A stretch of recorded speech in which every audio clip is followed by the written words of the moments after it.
Hello, welcome to the channel Why Stories. Enjoy watching. Leonila, Leonila. Leonila jerked and looked at her husband. Why are you shouting like that? How can I not shout when you haven't responded for the last 10 minutes? Leonila tiredly rubbed her forehead. What? Leonila, I can't take it anymore.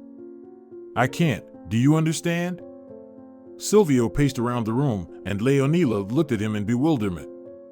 I don't understand. What are you talking about? She understood everything perfectly. She understood that Silvio wanted a quiet and peaceful life and that he was tired of seeing her constant tears and the abnormal gleam in her eyes. But not now. You understand everything. He squatted down in front of her. Leonila, I suffer just as much as you do, but I work. I'm trying to live somehow, and you? You've turned into a shadow.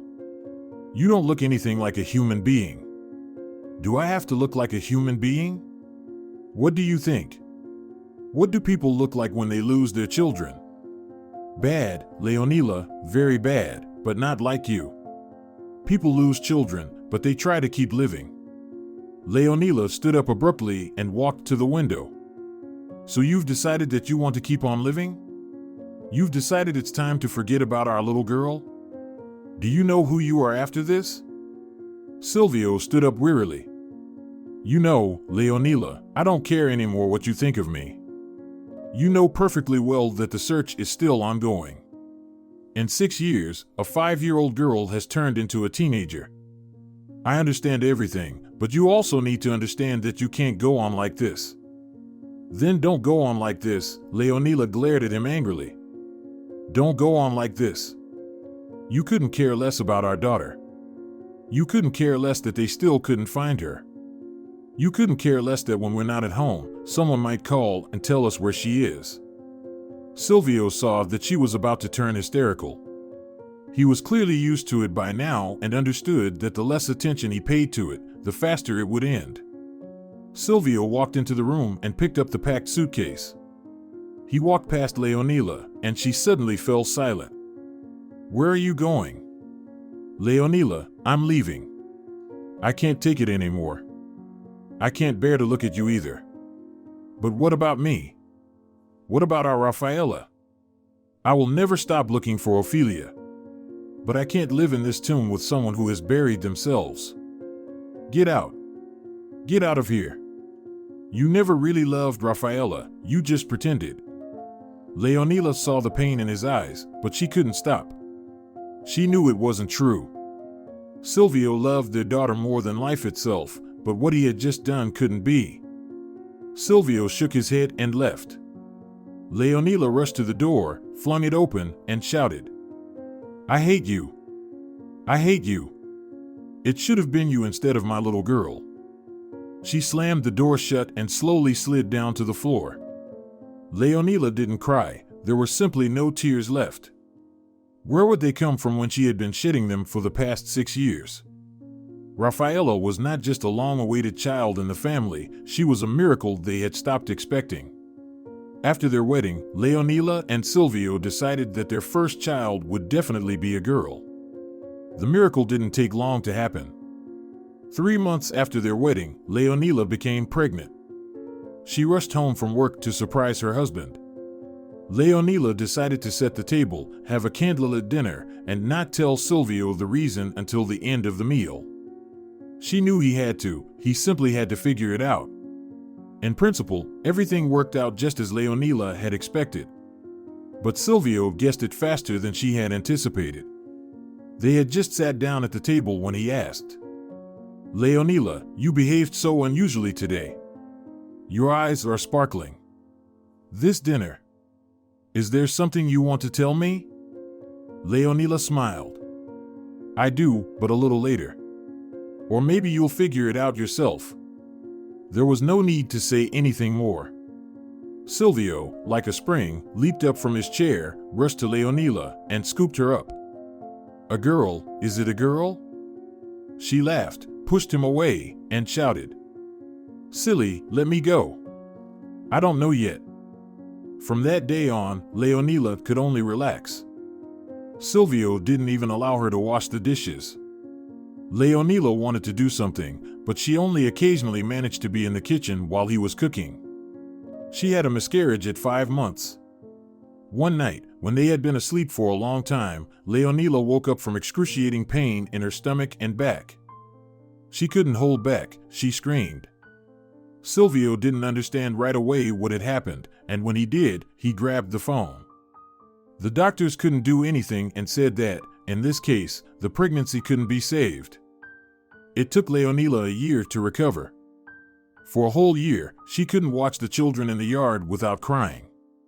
For a whole year, she didn't watch movies because almost all of them ended happily with the birth of a child. For a year, she didn't let her husband near her. She even had to see a therapist. Gradually, she started to heal, began to smile, and even told her husband. It hurts so much. I'm so sorry, but we're still so young. We'll make it through this. 3 years passed, and Leonila became pregnant again. She registered with a doctor early on and followed all the medical advice. She was hospitalized twice for no apparent reason, just to calm her own nerves. A miscarriage occurred at 5.5 months. This time, Silvio got scared. He was afraid that Leonila would lose her mind. But this time, she reacted more calmly to everything, although she had probably just learned to hide her pain. When she became pregnant again, it took another 5 years. Leonila firmly told Silvio, "I'm going to have an abortion." He nearly fell down. "Are you out of your mind? What are you saying?" "Silvio, there will be another miscarriage anyway. Right now, there's no child, it's just an embryo. It can't think because it has nothing to think about yet. But later, it will be a human being. I won't survive a third time." He understood her perfectly. Even though Silvio wanted to cry and beg at her feet, he backed down. "You decide, that's how it will be." She left. He was pacing around the apartment but didn't call. He was too afraid to hear the phrase, "It's over." She only returned late at night. Silvio rushed to her. "Leonila." But his wife sank into the armchair and cried. "I couldn't do it. I couldn't, do you understand?" And then Rafaela was born. When they first brought the little girl to Leonila, she was holding her in her arms, silently examining her while tears filled her eyes. Leonila herself was smiling, but she had happy tears. "Hello, little one. Welcome." Mom called her daughter Rafaela, and Dad called her Ophelia. They didn't even know why. Probably, they wanted their daughter to be special even in this. And she was. At 4 years old, Rafaela confidently recited long poems by heart. At 5, she could read and count quite well.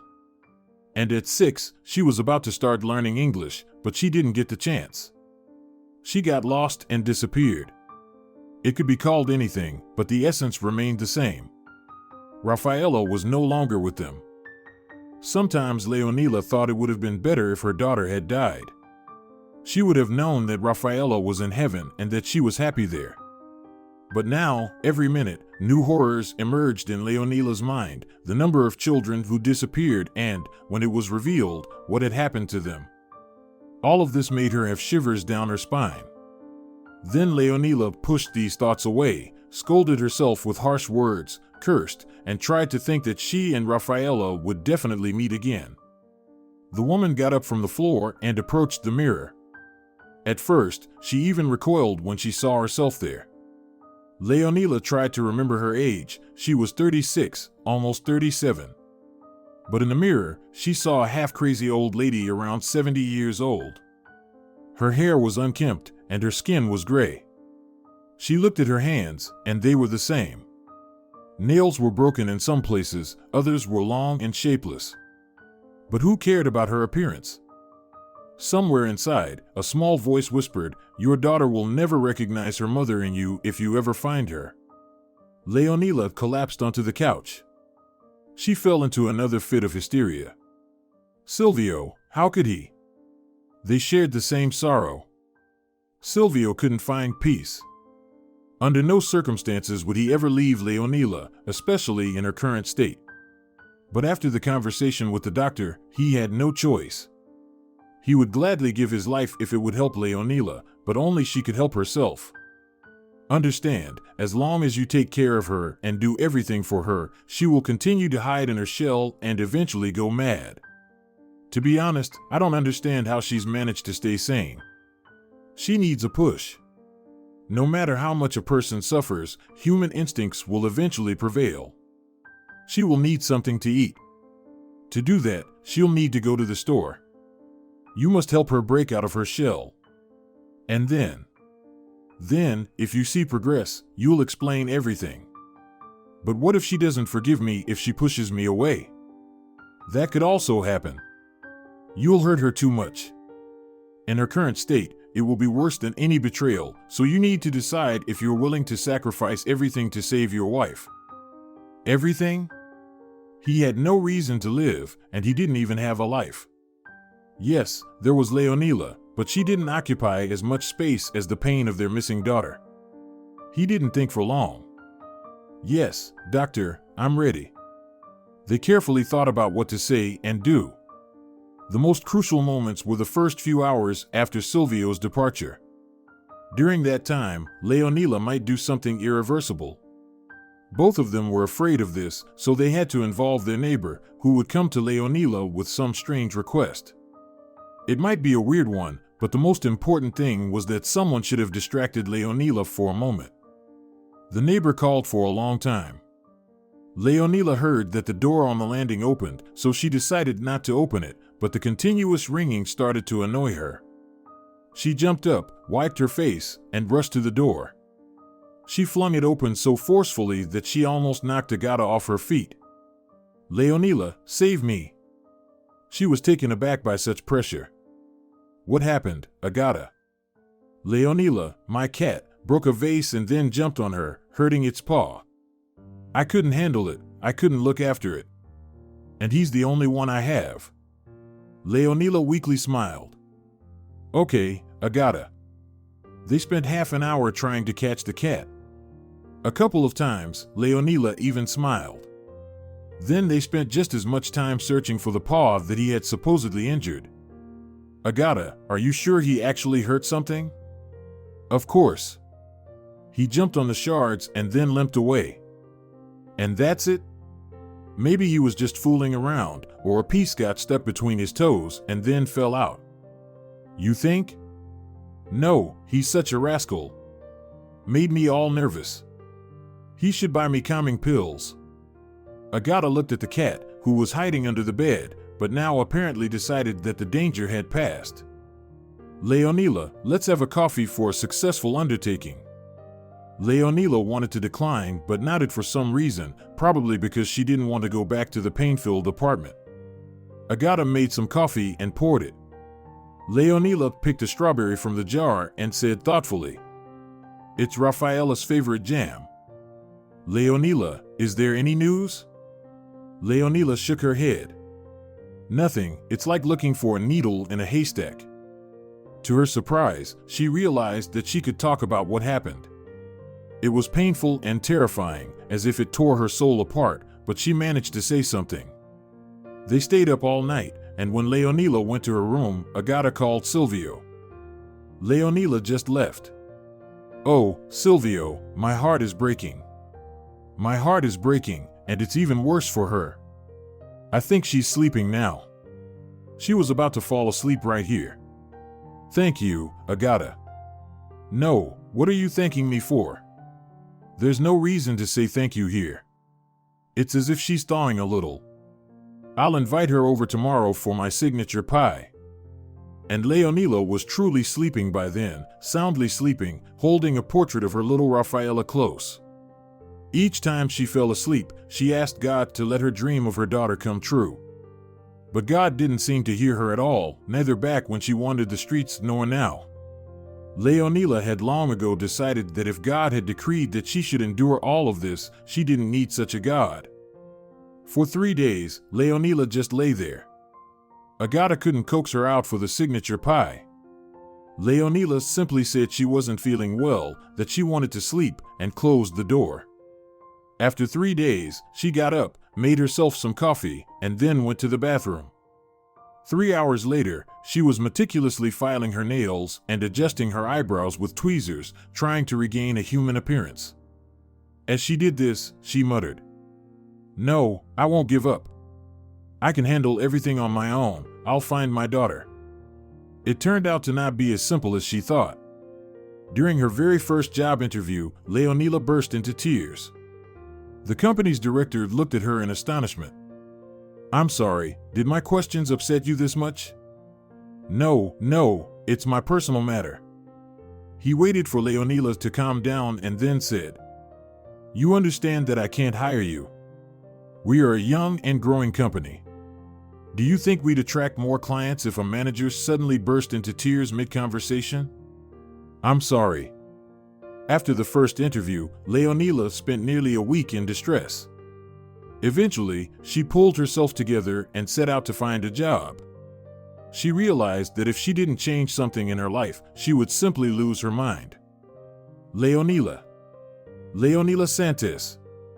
The woman turned around. It felt uncomfortable that someone called her by her maiden name. She not only disliked revisiting that time, but also hated it. There was a woman, smiling. Leonila had a hard time remembering who she was. "Nora, is that you?" "It's me." "Oh my God, I was wondering if I might be mistaken." "Leonila, I'm so glad to see you." Once upon a time, Leonila lived in a workers' settlement. In reality, it was only called that because the factory that the settlement was associated with had long ceased to exist. The walls were still there, but nothing more. The nearest town was almost an hour away, and the people in the settlement had simply given up. Most families resorted to heavy drinking. Leonila shuddered as she remembered the dirty streets, run-down houses, plastic sheets on the windows during winter instead of proper second panes, poverty, and filth.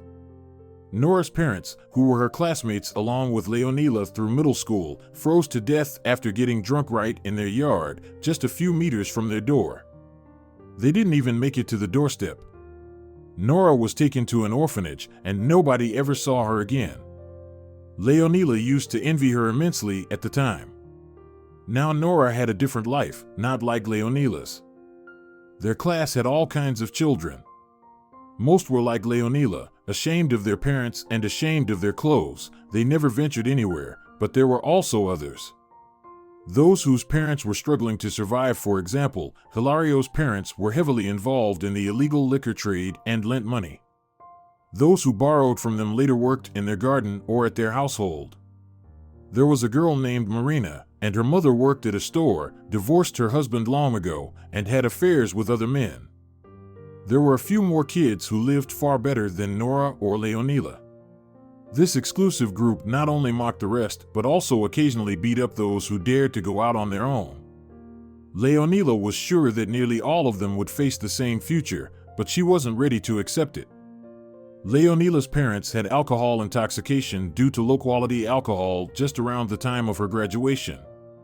Naturally, she didn't attend her graduation ceremony because there was simply no way to do so. By the way, on the day of the final exams, Marina discussed this with the entire class. "Well, Leonila, are you going to dazzle us with a stunning outfit at the graduation?" Leonila remained silent, unwilling to respond because she realized that nothing good would come out of it. But Marina persisted, trying to provoke Leonila with words. When their taunts went too far, Leonila rushed into a fight with Marina. At that time, no one could break up the fight, and Leonila had scratched Marina's face considerably. She felt a sense of satisfaction knowing that Marina would attend the graduation with visible scratches that no dress could hide. On the very same day, Marina's mother came running to Leonila's home. "You wretch, an outcast, trash. You'll end up in jail." A week after the funerals, paid for by the local council, Leonila fled the village. She had a little money in her pocket, not even enough for a bus ticket. She hitchhiked to the city, took up a job as a hospital orderly, then rented a tiny room from an old lady in exchange for helping with cooking and cleaning. She enrolled in college that autumn. She later found another part-time job. A year later, she managed to rent a small apartment, and after graduating from college, she successfully landed a job where she eventually met Silvio. She had disclosed to him, just once, where she used to live and how, and asked him never to mention it again. Silvio never broke that promise, which Leonila was immensely grateful for. "Leonila, let's go to a cafe and talk." She waved her hand. "Fine, let's go." They sat down in the nearest cafe, and Leonila said, "Nora, you look really good. Tell me about yourself." "Oh, Leonila, everything's fine. I was upset when they brought me to the orphanage at first. I cried, but then I got used to it. There isn't much good there, of course, but it's much better than at home. And, as I later figured out, they offer extra educational opportunities there, and in my situation, that's all that could have helped. Leonila, I studied so hard that there was no time for sleep. I memorized languages and learned about computers there. I saw a computer for the first time in the orphanage. Basically, I have everything I want. I finished my education and got married. My husband and I opened our own company just a couple of years ago. We have 2 boys. I'll definitely introduce you to them. What about you? I understand you don't visit your hometown either." "No, Nora, I have no desire to do it. The truth is, my life isn't going as smoothly as yours. Leonila, tell me. It might help you to talk about it, and who knows, maybe I might be able to help you in some way." Leonila talked for a long time. It seemed she needed to get things off her chest, and Nora was listening attentively. How can this be? So many years and no breakthrough? No, Nora, nothing. Nora placed her hand on Leonila's. "You're doing great. You're right not to give up. You have to believe. And I'll help you with the job. Come to our place tomorrow. I'll introduce you to my husband, Rodrigo. I'm sure he'll come up with something." Nora wrote down her address, gave Leonila her phone number, and they parted ways. The woman was watching Leonila walking away for a long time. Her heart was just breaking, and she couldn't even begin to imagine what Leonila felt. The next morning, Leonila had another interview. Honestly, she didn't want to ask Nora for help. Perhaps it felt uncomfortable, or maybe it was because Nora came from her past. But it did make her feel a little better. They say that talking to someone can lighten the soul's burden. The interview, however, ended in failure again. This time, Leonila refused the job herself. The boss had been looking at her with such creepy eyes that Leonila almost felt it physically. When he suggested continuing the discussion in a more personal setting, Leonila stormed out. "Don't get closer to me." She ran out of the office and down the stairs, with the secretary sadly watching her. The company was steadily going downhill since they hired that old philanderer as their boss. Leonila wandered the streets for a long time, and for some reason, all her thoughts revolved around her husband. How could Silvio do this to her? Leonila thought he truly loved her, but he left her in such a state. She couldn't wrap her head around it. Her resentment towards Silvio was so strong that the mere thought of him made her cry. "That's enough." Leonila resolutely took the piece of paper with Nora's address out of her pocket. Nora, yes, Nora. They welcomed her warmly.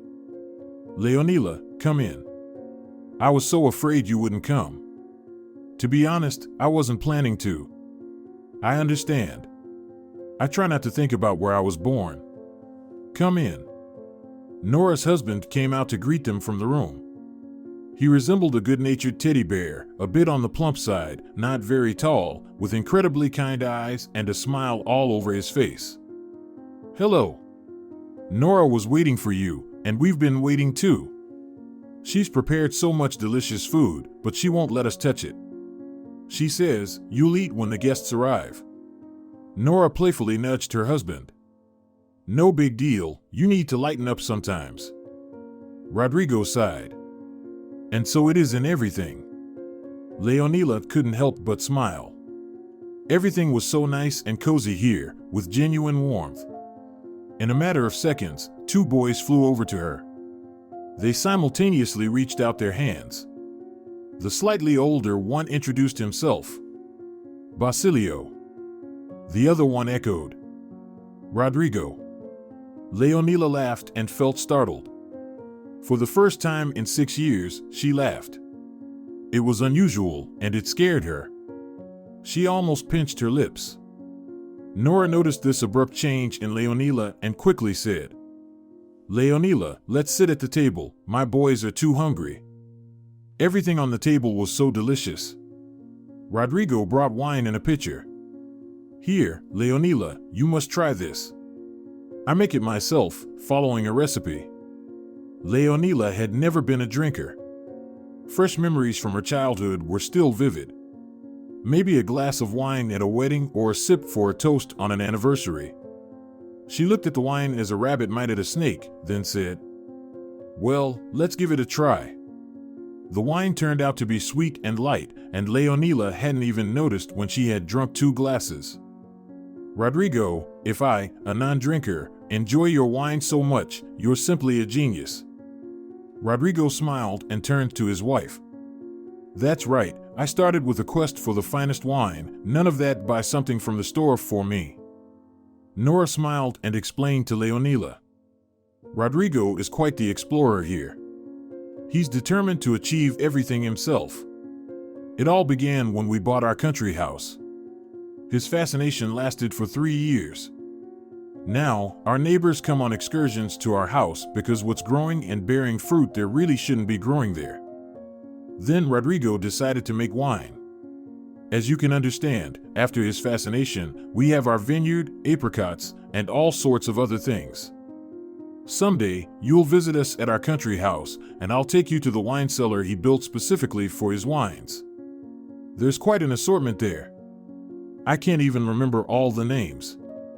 Leonila enjoyed listening to all of this. It was lovely being their guest. However, she had come for a purpose. "Rodrigo, Nora, I wanted to talk about work. If you have any connections or if you could give me some advice." Rodrigo cleared his throat and turned from a teddy bear into a serious businessman in an instant.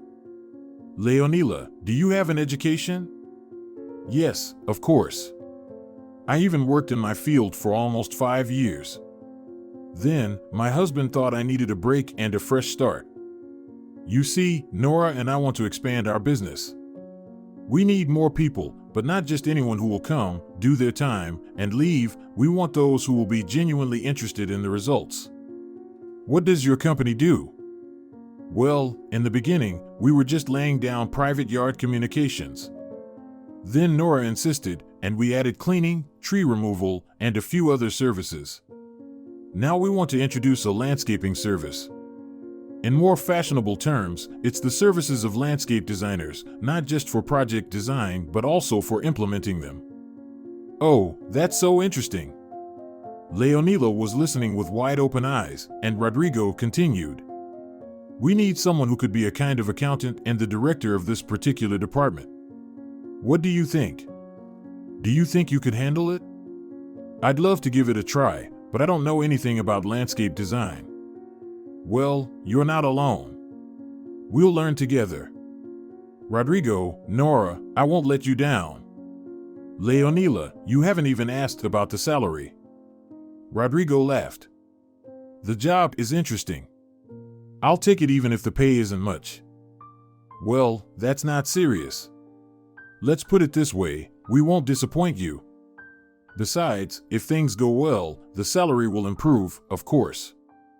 2 days later, Leonila started her new job. For about a week, she was getting into the groove of things. She even gave Rodrigo a few pieces of advice about document management, for which he was very grateful. "Leonila, you're a natural-born accountant. My paperwork is a complete mess. Rodrigo, how about I review and organize it once a week?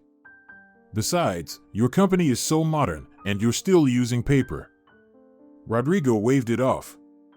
Nora scolds me for that too, but I find it comforting and reliable somehow. 6 months passed. Leonila was walking home from work when she suddenly bumped into someone. She looked up. There was Silvio. "Hello, Leonila. You look great." His eyes looked sorrowful. He had lost weight, and he seemed different. Leonila's heart pounded fiercely. A month after Silvio left, she had reevaluated many things and concluded that he had done it all for her. And it had worked. It had worked perfectly. She decided to call him herself. He had tried calling several times, but Leonila had simply ignored the calls. She had held the phone for a while and then finally dialed the number. A female voice answered. "Hello." Leonila was taken aback. "Silvio." "Can I hear her, Silvio?" "No, you can't. Silvio is having a shower. Besides, leave him alone. He's just beginning to recover." The woman hung up, and Leonila had been staring at the phone for a long time. She couldn't believe it. She just couldn't accept it. It hurt. It hurt a lot. But that call seemed to give her strength. So, that's how it was, right? Well, that's all right. She was strong. She could handle this. Leonila tried to think less about her husband. She filed for divorce. He called often, and she hung up every time.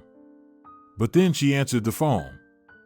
"Hey, Leonila, it makes me so happy to hear your voice." "For me not. And please, don't call me anymore.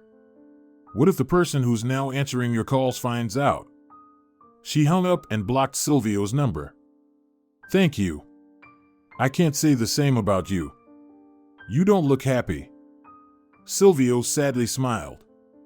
"How are you? How's everything going?" "I'm fine. You don't need to worry. Can I go now?" Leonila tried to walk around him, but Silvio grabbed her hand.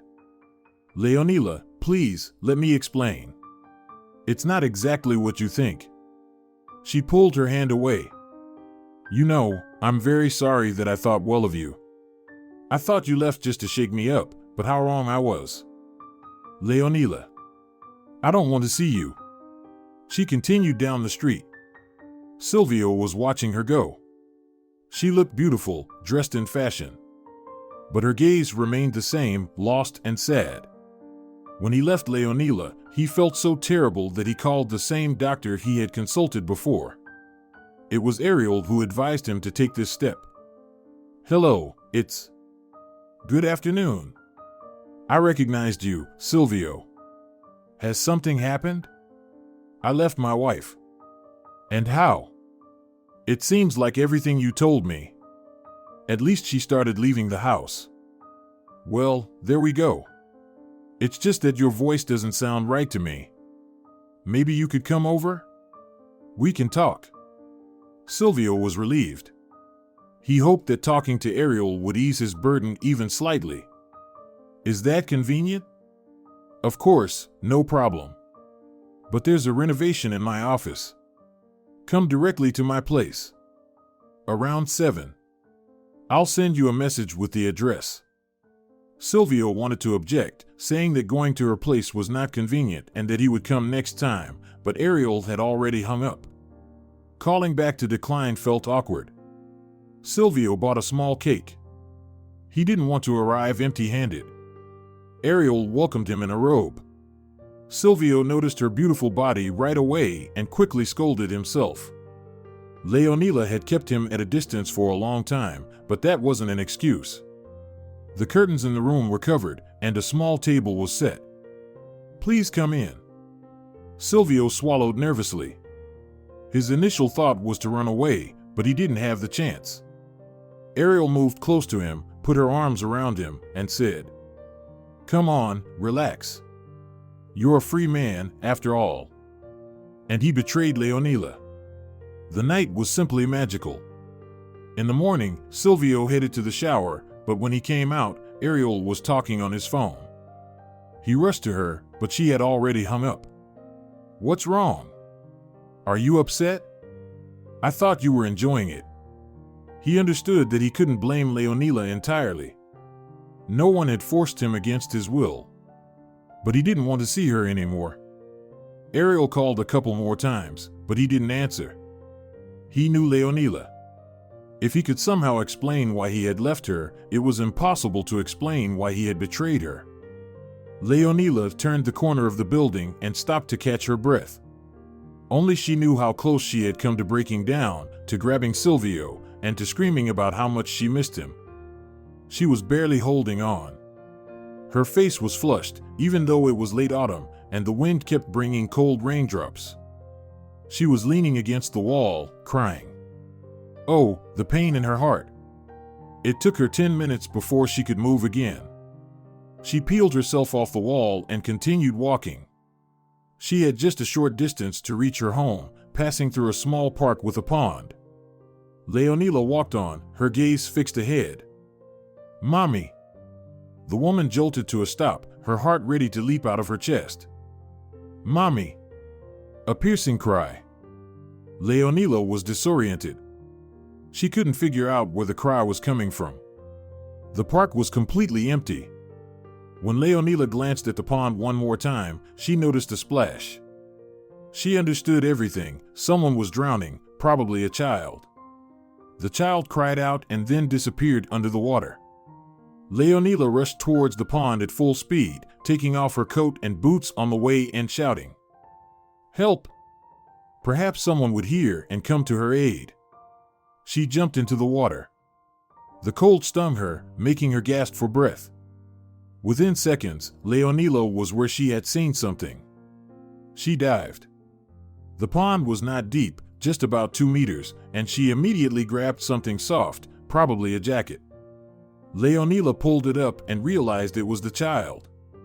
She quickly brought the child to the surface and then herself. Holding the child's head above the water, the woman made her way to the shore. Several people were bustling there, apparently having heard her. The temperature had dropped in the evening. Leonila was lying there in some sort of oblivion when she suddenly saw her daughter. She had noticeably grown. Mommy. Rafaela, my dear, you're back? Leonila wanted to jump up, run to her daughter, and embrace her, but the girl shook her head negatively. No, Mommy. I feel very bad, and you're not taking me back. Rafaela, sweetheart, tell me where you are, and I'll come get you right away. I can't, Mommy. I'll get in a lot of trouble for this. You're not looking for me in the right place at all. Her daughter started to move away, as if disappearing into a fog. Rafaela, Rafaela, don't go. Leonila screamed and struggled, but she couldn't seem to open her eyes. Agata, who lived through the wall, was startled by her cries. Oh, my God, the girl is in terrible condition. I need to call Silvio. Silvio rushed over in 15 minutes. Aunt Agata was waiting for him in the hallway. What's going on there? Keep it down, Silvio. Maybe I shouldn't have called you. He pressed the doorbell and rang for a long time, but no one opened the door. So he took out his keys. Just hope she hasn't changed the locks. The key worked. Silvio rushed into the apartment, followed by Agata. Leonila was lying on the floor near the couch. Agata screamed. Oh, God! Silvio hurried to Leonila. Leonila. She opened her eyes slightly. I was talking to our little girl. She closed her eyes again, and Silvio, picking her up, placed her on the couch. She has a high fever. We need an ambulance. 20 minutes later, the ambulance took Leonila and Silvio away, and Agata watched them go. Well, what can I say? It's a severe case of lung inflammation with a high fever. But there's something else. Your wife refuses to wake up. She keeps whispering someone's name, and it's as if she doesn't want to come to us, as if she's doing well somewhere in oblivion. Rafaela, who is that? Doctor, that's our daughter. She disappeared 6, almost 7, years ago. Leonila is still suffering from it. That's not good. A lot depends on whether the person wants to get better. Your wife. I haven't seen any signs of it yet. Silvio was torn between his job and Leonila. Right after work, he rushed to the hospital and stayed there all night. 2 days later, his boss called him in. Silvio, we've known each other for a long time. What's going on? There was no point in hiding anything. He told the story from the very beginning, starting from the moment he left Leonila. Well, I don't know what to say. Okay, go. I'll give you a week. Do whatever you want, but make sure to get your wife back on her feet within that time. Silvio sincerely thanked his boss and immediately rushed to the hospital. The doctor said that Leonila was just asleep. She had woken up, but they gave her an injection. Right now, it was better for her to sleep. Silvio was sitting with his wife. Well, his ex-wife now. He was sitting silently for a long time and then began to speak. Leonila, what have I done? I've always loved you, and I still do. I just wanted you to start living again, you know?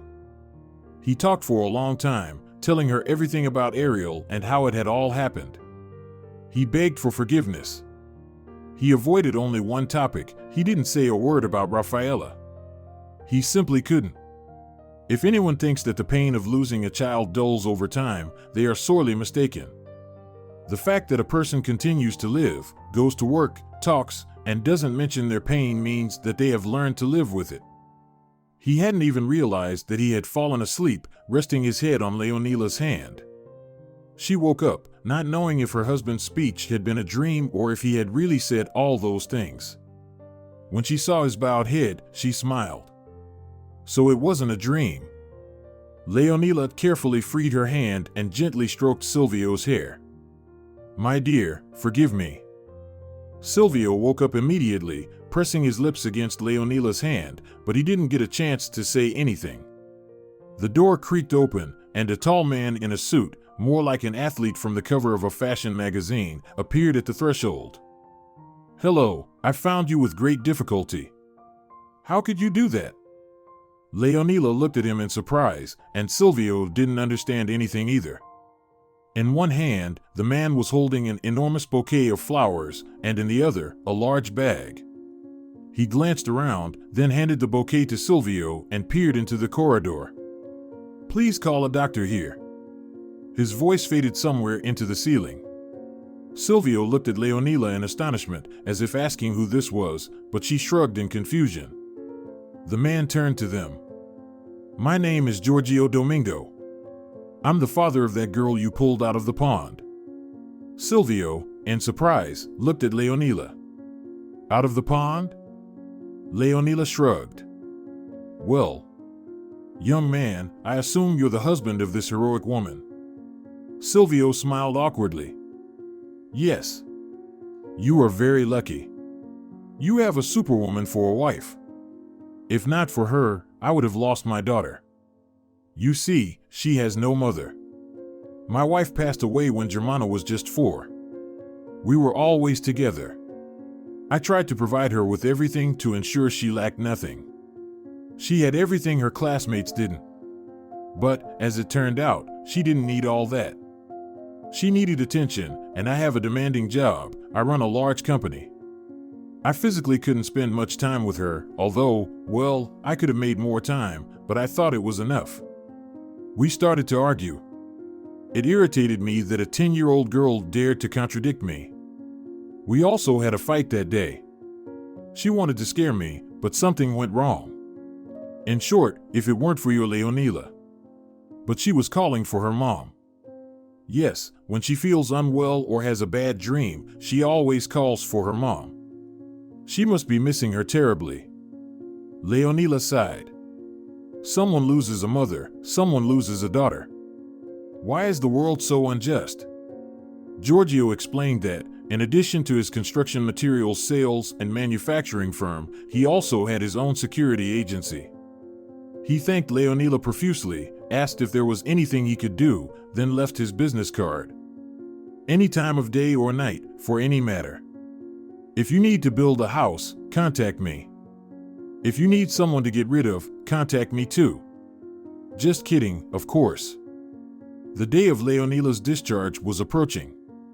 Giorgio called several times, inquiring if they needed anything. But what could a person need who, after Giorgio's conversation with the doctor, was immediately transferred to a VIP ward? Silvio didn't ask anything and didn't say anything. He was prepared to take Leonila home and return to the dormitory himself. When everything was packed and Leonila was dressed, she looked at Silvio. "Well, shall we go home?" He quickly turned to her. "Leonila." "Later, Silvio. We'll talk about everything later. Let's just go home." "Home?" "Yes." He wanted to grab Leonila and kiss her, speak warm words, and promise that he would never. But Silvio remained silent. They were learning to live together again. Leonila had changed, and so had Silvio. He had become more attentive and was now able to see and hear what his wife needed. Leonila introduced him to Nora and her family, and they immediately decided that they all should have been friends together. Nora sighed for a long time, telling Leonila that her husband loved her so much that it shouldn't have been allowed to go this far. His mistake would now live with them. However, Leonila firmly said, "Nora, I respect your opinion, but we'll figure it out on our own." For a month now, Silvio and Leonila have been living together again. He was a bit nervous because their daughter's birthday was approaching. On that day, Leonila seemed to go crazy, and he didn't know what to expect now, but he was afraid. He was also afraid because Rafaela had disappeared on her birthday. But everything turned out fine. Leonila only asked to be taken to church, but Silvio asked not to go with her. She was gone for a while, then she came out, and they went back home. While Silvio was preparing dinner, he occasionally teased his wife. Leonila had gone into the room. When he checked on her, he almost cried. Leonila was sleeping, hugging Marcelo. Marcelo was a well-worn rabbit who had slept with Rafaela from the day she was born. They had tried to persuade the little girl to switch to a newer toy, but she had refused. After Rafaela disappeared, they hid away in the cupboard. Silvio didn't wake her, he just covered her with a blanket and quietly left the room. Silvio had barely fallen asleep when he was awakened by Leonila's scream. He rushed into the room. "Leonila, what happened?" Her eyes were absolutely wild. "I saw Rafaela in my dream again. She was calling me and saying that I needed to find her. She said something else about it possibly being too late if I don't hurry. And I can't remember what else she said, Silvio. It's something very important. I'm not going insane, it was as if it were real." For a week, Leonila had been acting differently, and then she decisively stated, "Silvio, I need to go back home to where I was born." "Why?" "I don't fully understand yet, but I need to. Rafaela mentioned something about the past, like look back or search in the past." "Leonila, it was just a dream, and you know that." "No, Silvio. Was it a dream or not? It haunts me. I will go. Maybe I'll find a clue there. Rafaela has never appeared in my dreams so often. She's crying, she's calling for help. All right. Let's wait for the weekend, and I'll take you." "No, Silvio. I'm going by the evening train today, and you come on the weekend." "Leonila, why the rush?" She looked into his eyes, and Silvio understood that arguing was useless. He helped her pack, then took her to the train station. "Can't you wait just a bit?" "No, I can't. Please understand me." She saw him standing alone on the platform. Rain was starting, but Silvio didn't move. Leonila took her seat and closed her eyes. In her memory appeared that fateful day. It was Rafaela's birthday. Silvio and Leonila convinced her to celebrate it on the weekend. "Sweetie, we'll just stay at home and have a cake. But on the weekend, we can go to the park. You remember, it's the city's festival this weekend." "I remember, of course." Rafaela pondered, then pouted. "What about presents?" "We'll give you the presents as usual on your birthday." Rafaela clapped her hands. Then yes, I agree. They prepared diligently for the city festival, which they combined with Rafaela's birthday. Rafaela got a new polka-dotted dress and 2 matching ribbons. The girl fidgeted in front of the mirror all morning. Mom, when are we going? Sweetie, just a little more patience. Why should we go when nothing has started yet? Rafaela sighed. All right, I'll wait a little longer. When they arrived at the park, Leonila was slightly overwhelmed by the crowds. She held Rafaela's hand tightly. They watched the concert for a while, then went to a cafe and headed to the amusement park. An hour later, Rafaela was tired. Mom, let's get some ice cream and sit on that bench over there.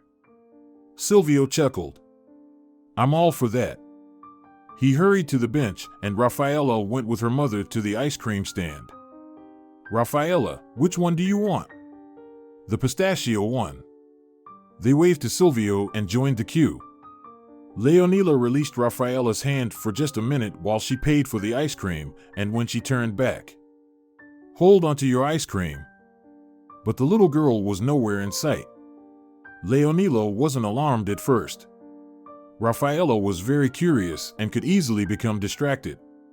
She looked around but couldn't see her daughter anywhere in the crowd. People, so many people, but no sign of her daughter at all. Leonila's legs went weak. She desperately glanced at the bench where Silvio was sitting, but he was alone. Rafaela. The people around them grew concerned. Silvio leaped up from the bench and rushed towards her. Rafaela. Someone was calling the police, and someone helped Leonila regain her composure. They didn't sleep for 3 days. With the police and volunteers, they searched through the park, then the nearby streets, and eventually the whole city. Divers searched the pond in the park. Rafaela had vanished without a trace. Everyone who had been in the park was questioned, but who could notice anything amidst such chaos? Excuse me, are you all right? Leonila opened her eyes and quickly wiped away her tears. Yes, I'm fine. The train attendant looked at her closely. If you need anything, just let me know. No, thank you very much. Everything's fine. The attendant checked on her several more times, but Leonila pretended to be asleep. She couldn't sleep at all. The closer she got to her hometown, the heavier her heart felt. She loathed this place with every fiber of her being. She stepped off the platform. Nothing had changed. It was all the same old, gloomy, shabby town. Leonila shivered. It was much colder here than in the big city. She pulled up her collar and walked towards the exit. If she wasn't mistaken, there should have been taxis waiting somewhere around here. She was right. There were indeed a few cars lined up at the station. She approached the cleanest one. Excuse me, how much will it cost to go to the village? 1,000. The driver didn't even turn his head towards her. He was probably hoping she'd find it too expensive and change her mind. Although, why was he here if he didn't want the job in the first place? Most likely, he was just unfriendly, and that was fine with Leonila because she had no desire to engage in conversation. Sure, all right. Can I put my bag in the trunk? The man, who had been lazily cracking sunflower seeds, looked away from his snack and asked, Are you alone? Yes. Then toss your bag in the back seat. Leonila smirked. In reality, she had hoped he would get out and help her. She had also wanted to sit in the back, but she didn't have a choice. She managed to squeeze her large travel bag into the car and sat down beside him. The man emptied the remaining sunflower seeds from his pocket with a hint of regret. So, are we ready to go? Let's go. Surprisingly, the taxi driver drove very cautiously. They were silent at first, but it seemed he got bored and wanted to chat. Who are you visiting in the village? I know almost everyone there. I'm not visiting anyone. I used to live there. So, you're selling a house? Leonila smiled. Who needs that house there anyway? Well, don't be too sure. The village is pretty bustling right now. Some farmers moved in. He is a bit sketchy, of course, but he runs a successful farm. He's built some cottages by the river. People come there to relax. And the villagers supply the newcomers with everything from their gardens, as well as meat and milk. And they buy it? They certainly do. They love it. Tell me, do you live in a big city? Yes, in the big city. If you had the choice, would you buy milk from a store or from a nice lady in the village? Well, if the lady is clean and tidy, why not? Well, nowadays, they're decent. It's not like in the old days. By the way, there's an influx of people into the village now. They're buying homes and building houses. It can't be. There's no work there. Exactly. They're coming here mostly for their well-deserved retirement. But it's been good for the village. It's flourishing with flowers and beautiful houses. Leonila was listening to it but couldn't believe it. That village, or more accurately, the workers' settlement, wasn't decaying any longer, it was improving. No, she couldn't believe it. Well, let's assume that new people moved in, but I bet the locals are still drinking. They are, of course. You can't do without it. But not everyone. Over the past few years, anyone under 40 has left for the district center or even farther. I see you're quite familiar with the village. Very familiar. So, during their chat, they quietly arrived in the village. Where should I drop you off? Just let me out at the very beginning. I'll walk from here. With that suitcase? It's on wheels. Well, suit yourself. The man stopped by the first house. His face was much friendlier than when Leonila first got into the car. She couldn't help but smirk to herself, thinking, that's what it means to just have a conversation with someone. Forgive me for not helping you. My back is aching, I walk with a limp. I get in a taxi like this for a few hours just to support my family. Leonila felt embarrassed. She hadn't thought highly of a genuinely good person. Don't worry, I'll manage. She took out her suitcase and handed him the fare, not 1,000, but 1,500. Thank you. You're giving too much. I don't need the extra. That's for the pleasant conversation. Well then, thank you. The car drove away, and as Leonila murmured to herself, I would have never bought anything if I'd known it was from the village. She adjusted the bag's handle for comfort and slowly strolled through the village. She gazed at the houses with a strange, painful interest. There were plenty of new and beautiful ones, but some still looked as they did when she lived there. Those homes made Leonila feel like time had stopped, and she was once again a little hurt. Here was Emilio's house. He was a grade ahead of Leonila in school. He often used to wander around the streets drunk. She wondered what had become of him. Before she could contemplate it further, Emilio practically tumbled out of the gate, and a disheveled, rather young woman followed. You scoundrel, give me that cologne. It's worth money. Can't you really get drunk? She threw Emilio to the ground, professionally searched his pockets, found the bottle, and then left him with a rude gesture. There you go. Emilio roared, but the woman was already sprinting towards the house, slamming the door behind her. He started pounding his fists on the door. Leonila moved on. On her way, she passed by a rather decent-looking house. It had 2 stories and was clad with siding. As she got closer, Leonila figured it was likely the farmer's house. The house wasn't just big, it was huge. Its fence seemed to stretch far along the river. I wonder, does he hire workers or do all the work himself? Leonila noticed she was talking to herself, felt embarrassed, and hurried her pace. But there she was at Hilario's house. Strangely, he was the big shot in their village, but now his house looked like it was inhabited by homeless people. Had they all become accustomed to their own mess? Well, it served them right. Finally, Leonila reached her own house. Strangely, nothing was broken, and all the boards were in place. The house looked no worse than the other old houses, all overgrown with weeds. On the way, some man on a bicycle was coming towards her. He stared so intently at Leonila that he hit a puddle with his tire and almost fell. He cursed and then walked up to her. "Can I help you? Are you looking for someone?" "No, I'm not looking for anyone. Could you help me?" He looked surprised and then extended his hand. "Leonila, is that you?" Leonila scrutinized him but couldn't recognize him. "Sorry? I'm Nacho." "Well, you were a grade ahead. I'm Fernandez's son." "Oh, Nacho. I would have never recognized you in a million years." "Well, it's not that surprising. Adults don't pay attention to kids. How can I help you?" "I need to remove these boards and at least mow a path to the porch." He looked at her strangely. "Are you staying for good?" "No, not permanently. Maybe I can sell the house." The explanation satisfied Nacho. "Sit on the bench and don't go in there. You'll scratch yourself and your clothes. I'll quickly run home and grab some tools.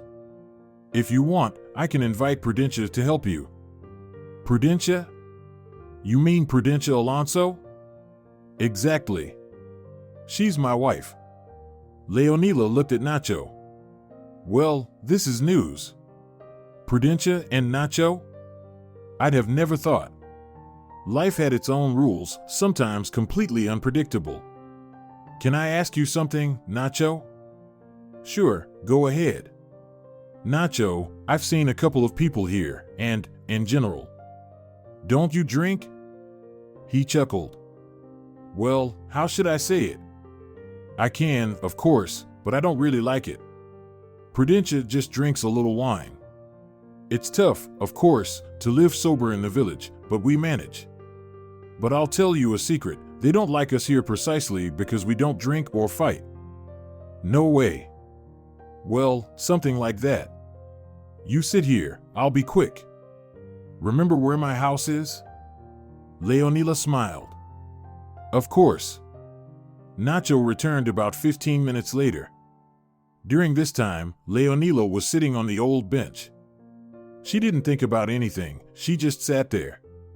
Nacho wasn't alone, a woman was going with him.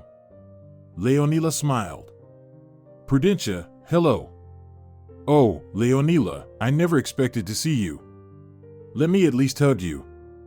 They embraced, and Leonila felt warmth in her chest. Maybe it wasn't all bad here. Perhaps she shouldn't have stayed away completely. There were good moments in life and good people. Take Prudencia, for instance. She lived just like Leonila and never left, yet she made a life for herself. She didn't drink herself away like the others, she lived. While Nacho cleared the way, Leonila and Prudencia chatted. "When Nacho told me you were coming, I didn't believe him. I thought he got it wrong. I never thought you'd want to come back. How are your parents, by the way? I haven't had anyone in a long time. You know my mother passed away. My father drinks every day, and now my grandmother has started drinking with him. Nacho and I live at my place. As for his father, he's still alive. He doesn't talk to me or Nacho, not even the grandkids, like we're strangers." Leonila looked at Prudencia in amazement. She had always been tough as nails. "And how many children do you have?" Prudencia laughed. Three boys. You can't imagine what a headache I could have when they are at home. And what about you?" "I'm fine. I'm married and working. Everything is good." Prudencia looked at her attentively but didn't ask anything. "Hey, ladies, please, the path is cleared." Nacho playfully bowed and gestured towards the open door of the house. They went inside, and Leonila sighed. "There's nowhere to sit here." She understood that a single day wouldn't be enough to clean up this mess. She didn't know how long she would stay, but Prudencia didn't lose hope. "So, where can you find some bags around here?" "Probably in the pantry." Leonila caught her enthusiasm. She had already taken off her expensive coat, folded it, and put it in a bag. Prudencia peeked outside. Nacho, when you're done, call the boys. They can help her, there's work for them too. Not even half an hour passed, and a lot of bags filled with various odds and ends dominated the room. At least 4 bags, if not more, were filled with empty bottles that had been lying here for years. Then, 3 boys appeared on the doorstep. The oldest one was about 10, and the youngest was 3 or 4. "Mom, you wanted to see us?" "Boys, we need to help Leonila carry all this garbage to the dump." "Okay, Mom." And that was it. No chit-chat, no arguments. They just picked up the trash and carried it outside, even the little one holding onto a bag. Nacho lit the stove, and the house immediately felt cozier. A couple of hours later, Leonila suggested, "Prudencia, let's take a break and go to the store. We can buy something to eat and some treats for your boys." "There's no need to spoil them," she said somewhat sternly, but there was so much love in her voice. "Well, don't spoil them, but I can treat them myself." They got dressed and went outside. The boys helped Nacho carry out the grass. "Nacho, we're going to the store." "Okay, that's fine." Leonila passed through the gate first. "The store isn't closed yet, is it?" "No, of course not. It was bought by the new farmer." "Have you heard about him?" "I have. The taxi driver told me." "Well, he bought it. Now, I guess they have goods, whether we see them or not. There are lots of summer residents. Let's go see the goods then." "Is Marina's mother working?" "Oh no, not for a long time. Maybe a year or 2 later, she met a newcomer and left with him. She didn't call or write to anyone, as they say. She must have loved our village a lot." "Is Marina still with her?" "You don't know anything at all. She just abandoned Marina here, that's all. And by that time, she was already seeing Hilario." "Do you remember him?" "Well, of course. How could I forget someone like him?" So, when Marina left, she and Hilario got together. In short, now they drink a lot and have many children. Marina's house got burned down, so they moved in at Hilario's place. Everything was more civilized there. Marina's mother passed away not long after that. Can you believe it, with all those kids of hers? And their father found someone in the city and left. What does it mean she has many children? Leonila didn't quite understand. It sounded like she was reproducing like a cat. Well, they have a child almost every year. They take children away from her and leave some with her. Ugh, talking about them is disgusting. Nowadays, they pay good benefits, so they keep having children, to have something to drink. Although I suspect they have another source of income.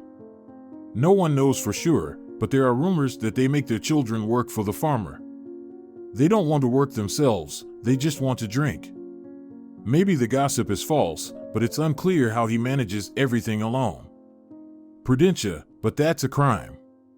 Of course it is.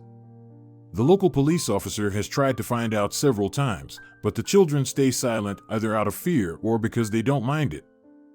They approached the store. Leonila was amazed. Unbelievable. Everything is so new and shiny. You haven't been inside yet. They entered the store. Yes, everything was modern, but one thing remained unchanged. A group of old ladies was gathered here. It was a sort of gossip committee. Whenever someone entered the store, as soon as they left, the ladies would dissect them verbally. Leonila remembered such gatherings in the store from her childhood. Back then, nobody waited until she left. They immediately started to gasp and whine about her parents. As if on cue, the ladies fell silent and stared at Leonila. Apparently, no one recognized her. Leonila approached the counter. She felt something strange. In her childhood, she had a dream to come here when there was a crowd and buy the most expensive items to shut their mouths. "Miss, show me the cake. I'd like to see it." The unfamiliar, plump lady at the counter, without turning to her, responded. "It costs 800. "And what?" Leonila couldn't figure out why she told her that. The saleswoman finally turned around, gave Leonila an assessing look, and immediately smiled. "It's a fresh cake.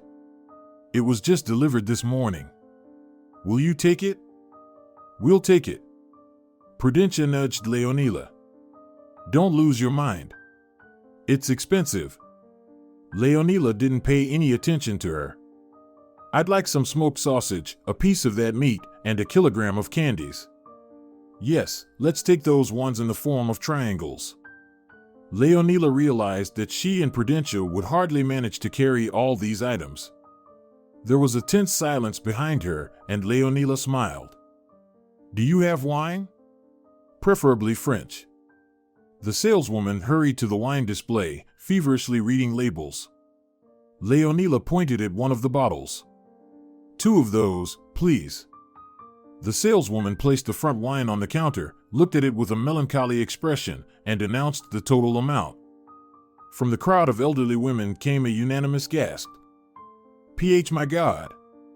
The elderly ladies couldn't quite decide how to react to this kind of purchase, especially with items they considered extravagant. If she had bought rice, sugar, or flour, that would have made more sense to them. But this young lady bought luxury items and simply spent a fortune. As Leonila and Prudentia left, one of the grandmothers stepped forward. "Are you, by any chance, Leonila?" Leonila proudly grinned and replied, "That's right. I'm Leonila Santos. I wouldn't have recognized you, not in a million years." Leonila said nothing and went out into the street. For a while, she and Prudentia carried the bags in silence. Then Prudentia asked, "So, what was that all about? Where are you taking all this?" Leonila shrugged. "I fulfilled a childhood dream. Now we'll set the table for a reunion." Prudentia smiled. "You really are something. Spending all that money just to reminisce about childhood grievances." 3 hours later, they sat at the table in Leonila's home, surrounded by all their purchases. The boys, who saw them from afar, rushed to help carry the bags. And after seeing the cake, they got down to work diligently. "So, here's to our reunion." To our reunion. They were sitting for a long time, and then Leonila said, "I feel quite awkward asking, but can I stay overnight at your place? I'm scared here in this house. It's supposed to be my family home, and I lived here for a long time, but I can't bring myself to stay here. I can't explain it, it's just that I can't." Leonila looked at Prudentia and Nacho with a guilty expression. "Of course. You could have come straight to our place." It was already dark outside, and a slight frost was in the air. Nacho insisted that Leonila should have taken all her belongings to their house. "Why don't you stay with us? What's the point of staying here alone? You can come here during the day, and that's it." Leonila gladly agreed. She had slightly overestimated her ability to spend the night in her own house. In the middle of the night, she was awakened by a commotion. "Leonila, can you hear that? Your house is on fire." She jumped out of bed and, together with everyone else, rushed to the house. The fire was already raging. Leonila managed to dash into the yard, where she saw something that left her in shock. Nacho immediately pulled her back onto the path. "Have you gone completely crazy? What are you trying to do? Let it burn to hell." The firefighters arrived when the house wasn't just burning but had burned down completely. They all returned to Prudentia and Nacho's house. The children had gone back to sleep, and they were sitting in the kitchen. Prudentia made coffee. Could it be a problem with electricity? It had been standing there for quite a while, and nothing happened. But as soon as Leonila arrived, it caught fire. Nacho thoughtfully tapped his fingers on the table. The house was burning from the outside. "I don't think it was an issue with the wiring." Prudentia gasped. "Are you suggesting that someone set it on fire?" Leonila raised her head. "When I ran into the yard, I saw that the front door was wedged shut." Nacho whistled. "All right, Leonila, this is getting interesting. Don't you want to tell us something?" It's not a coincidence that you arrived and the house suddenly caught fire, is it? I don't know, Nacho. But now I'm certain that I'm on the right track. The right track? I'll have to tell you everything. Just please, don't tell anyone anything until I find out for myself. When Leonila finished her story, Nacho remained silent for a long time. Then he said, "It seems to me that our farmer is involved in this." "Come on, Prudencia. You really think he went all the way to the city to take Leonila's child? And besides, why would he want such a small child?" "That's true, but all of this can't be a mere coincidence." Leonila wandered through the village, trying to figure out what to do. Now she was absolutely certain that she wouldn't leave until she found out something. "Leonila, is that you?" She turned around. Marina was standing in front of her.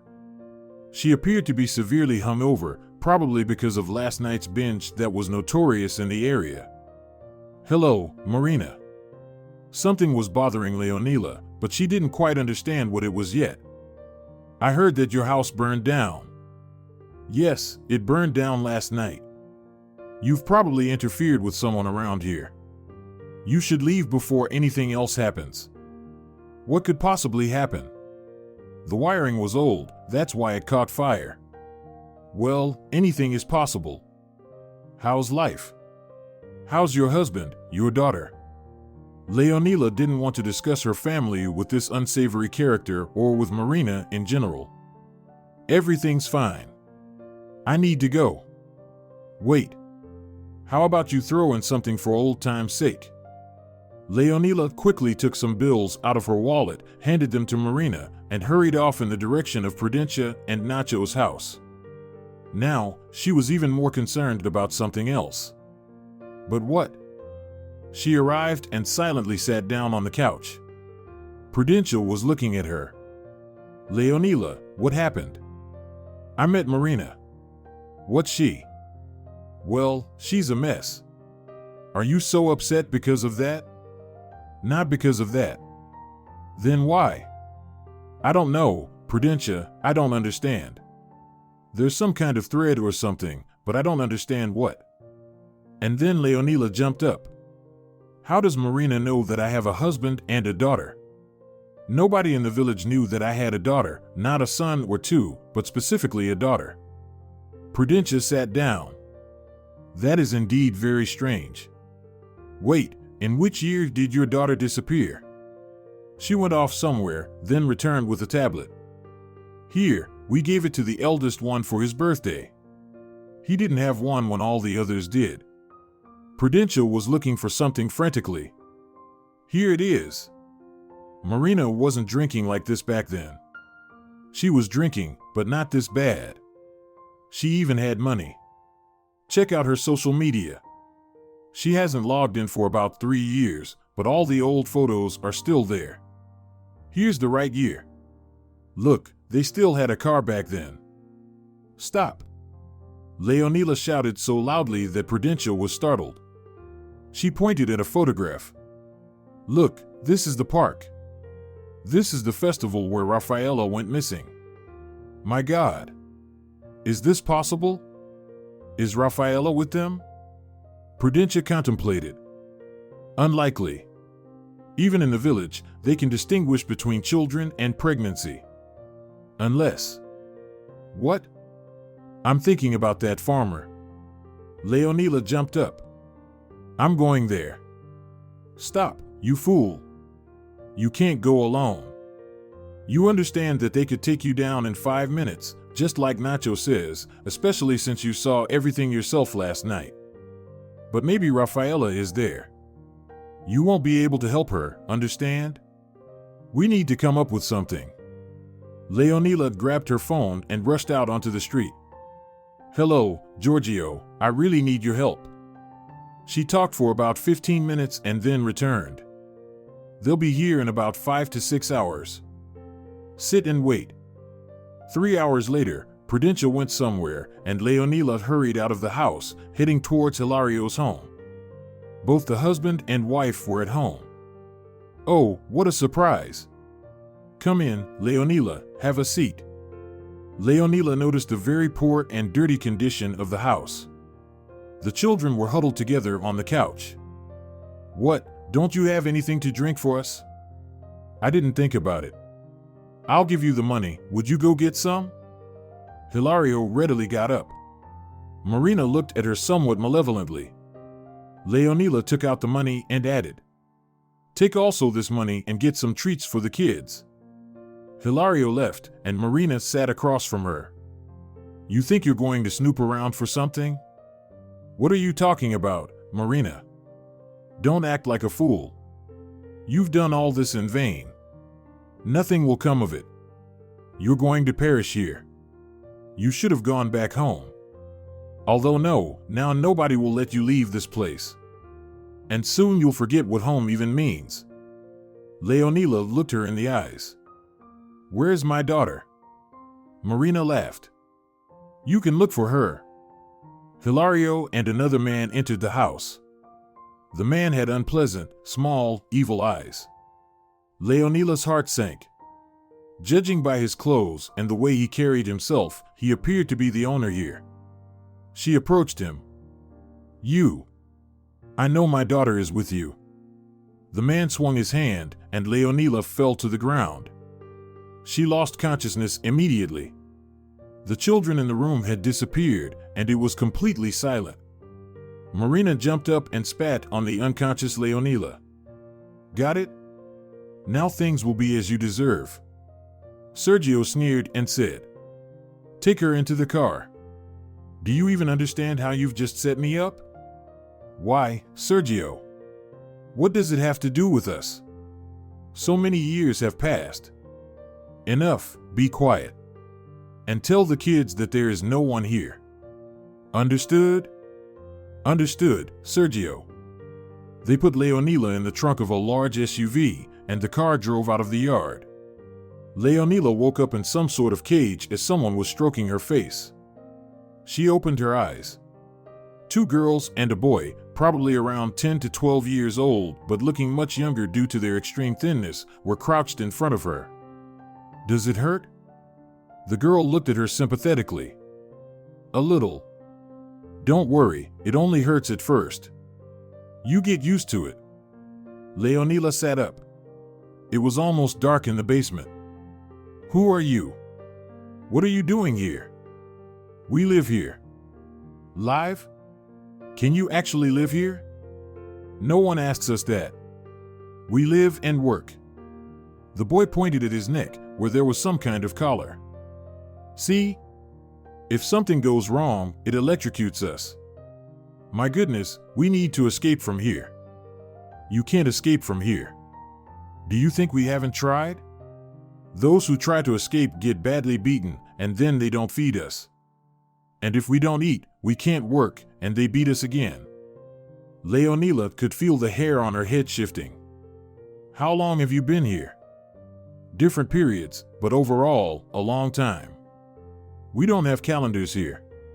Rafaela tried to escape 5 times, and now she's lying there. She'll probably die. We've had people die here before." "Rafaela? Where?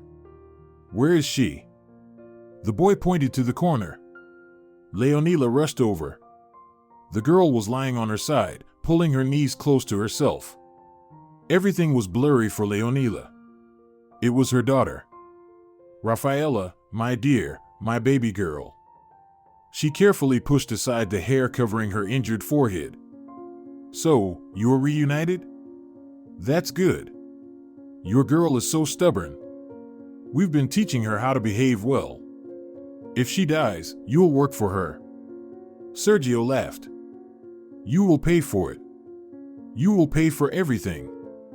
I'm so afraid, my heart even skipped a beat.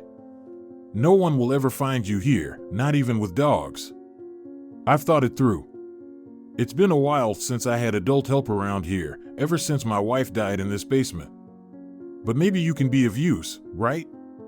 You're young and attractive." And he laughed again. "Marina has been quite helpful to me. First, your daughter. She was so small back then, but I taught her how to work. And now it's your turn. Do you know why she hates you so much? Leonila silently stared at him. At that moment, Sergio's radio crackled, and Leonila heard the word guests. He quickly left the room.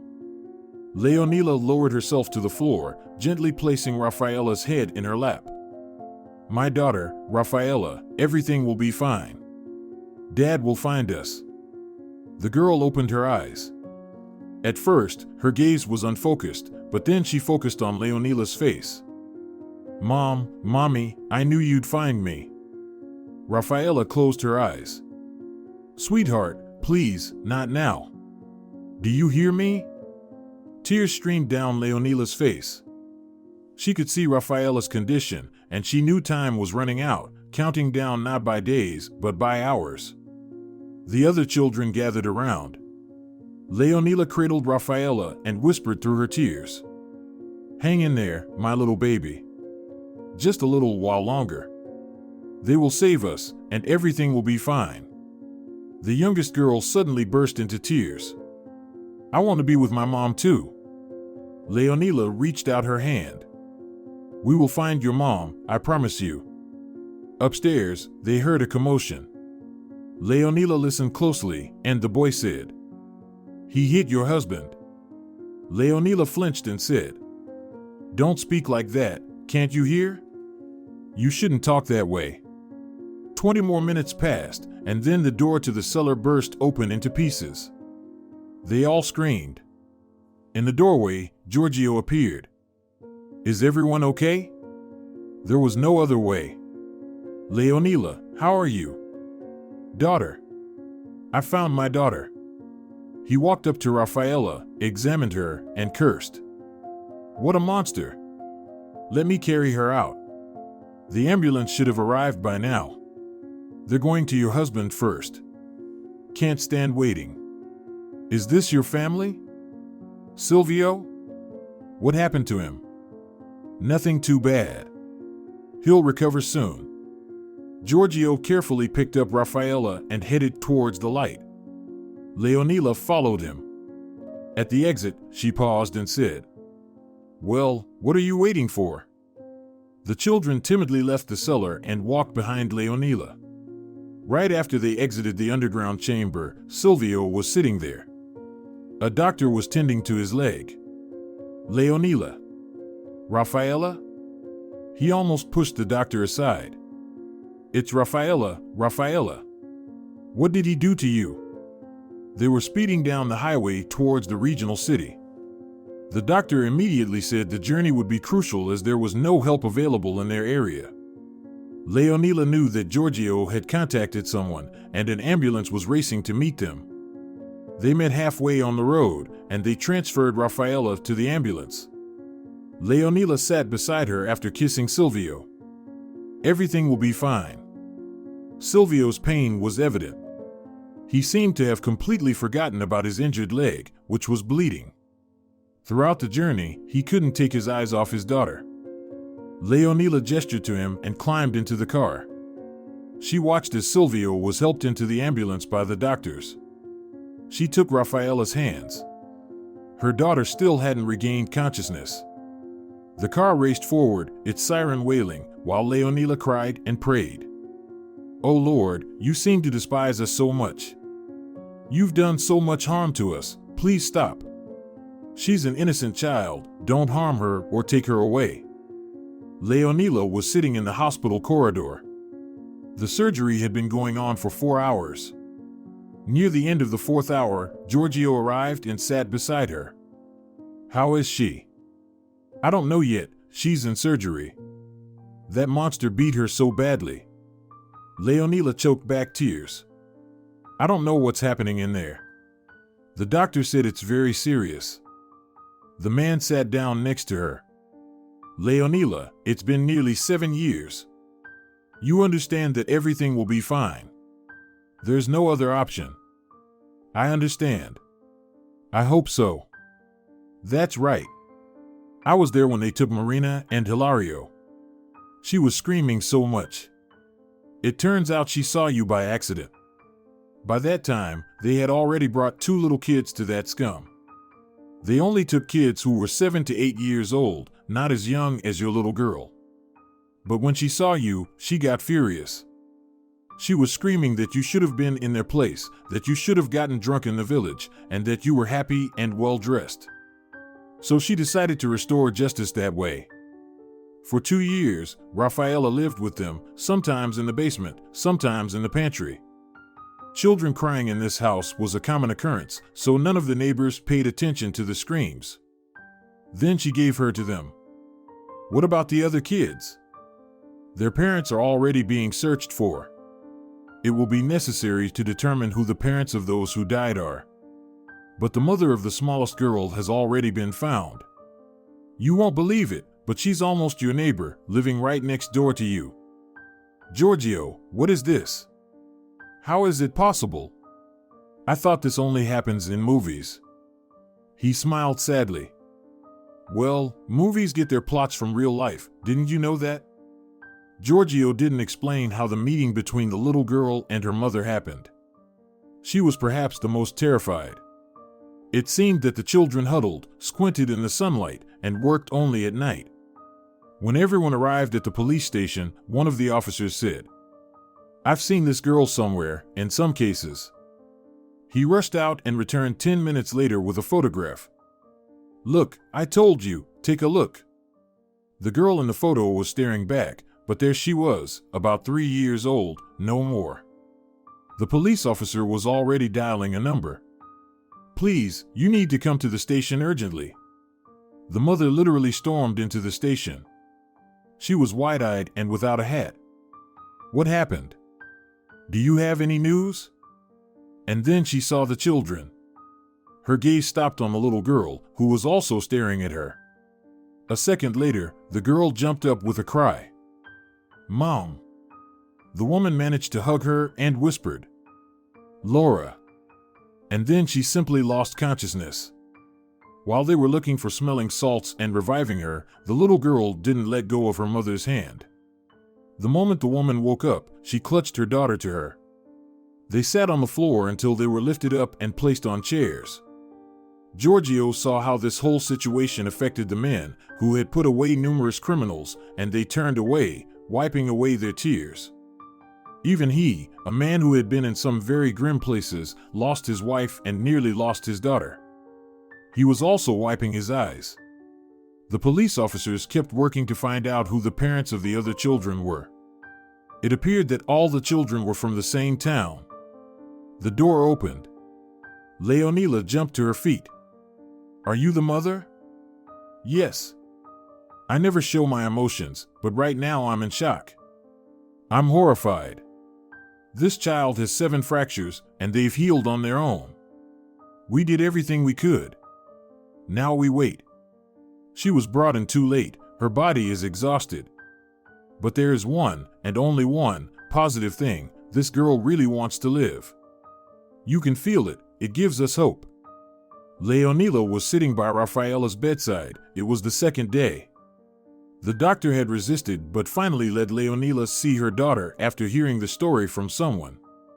The door opened quietly. "Leonila." She turned around. Silvio was standing in the doorway, leaning on a crutch. "I ran away to see you." He hobbled in and sat down next to Leonila. "How is she?" "No changes." "That's all right. What's important is that she's not worse." Silvio took his daughter's hand. "Our little baby, we're with you, we'll never let you go again." Something had changed, they both felt it. Rafaela moved her fingers, and then more of them. Leonila rushed out to the hallway. "Doctor, quickly." 2 months passed. "Come in, sweetheart. We haven't changed anything in your room, nothing at all. But if you want, we can change everything." Rafaela gazed at everything with huge eyes. I remember this painting and this blanket. But where?" Silvio darted out of the room and returned with a soft toy. "Here. Are you looking for this one?" Rafaela took a toy. "Marcello, right?" "Marcello?" "Exactly. It's just that while you were away, Mom slept with him.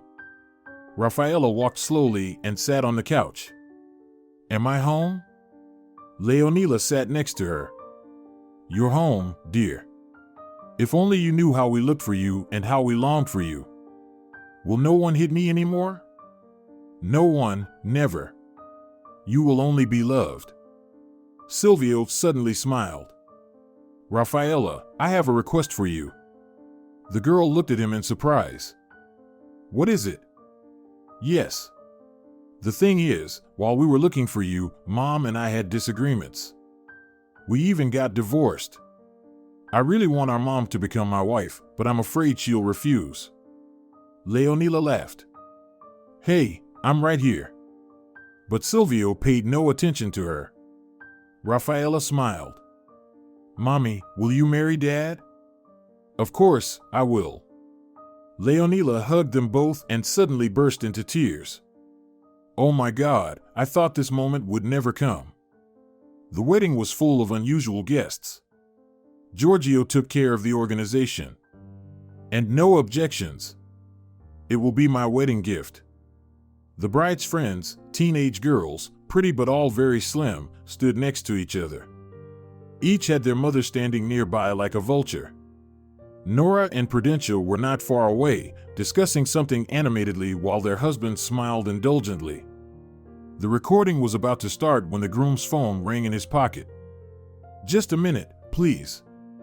He talked to someone and came back. The trial had just ended. This scoundrel got a life sentence. Everyone else got no less than 10 years. Everyone in the courtroom applauded. Rafaela had to learn everything again and learn how to live again. She didn't know how to use a fork anymore. She forgot all the letters they had once learned. She couldn't go to school for obvious reasons, so there were always people at home. One tutor came and another left. In a year, they managed to cover the curriculum of 3 years of studying. Silvio exclaimed, "You did a great job. Although I never doubted you." Rafaela faintly smiled. "Do you really think I can do it?" "Think?" "We are absolutely certain of it. And remember, you are the best, the most loved one, always and in everything." If you're enjoying it as well, leave a like and subscribe to the channel.